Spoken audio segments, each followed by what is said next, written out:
বিসমিল্লাহির রহমানির রহিম। একটি হাদিস শুনে ইনশাআল্লাহ অনেক ফায়দা হবে।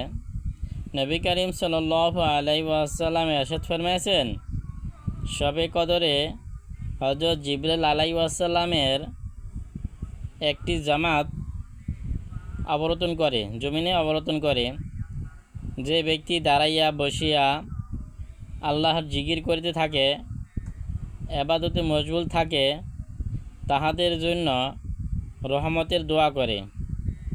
ঈদুল ফিতরের দিন যখন হয়, তখন আল্লাহ তাআলা ফেরেশতাদের সাথে গর্ব করিয়া থাকেন এবং ফেরেশতাদেরকে জিজ্ঞাসা করে, যে ব্যক্তি আমার ফরজ হুকুম পালন করিয়াছে তাহার বদলা কি হইতে পারে? তখন এরকমভাবে ফেরেশতারা বলছে, আল্লাহ, তার বদলা পুরাপুরি আদায় করে দেওয়াই কর্তব্য।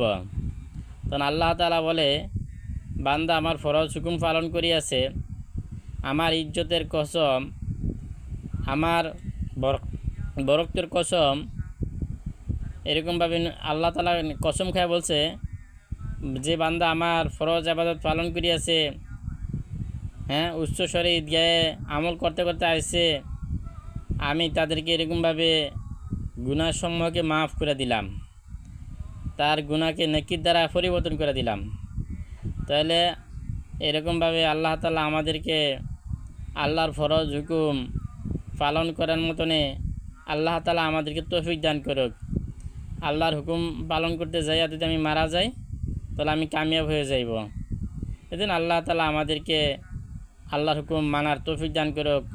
আমিন। ওয়া আখিরু দাওয়ানা আলহামদুলিল্লাহি রাব্বিল আলামিন।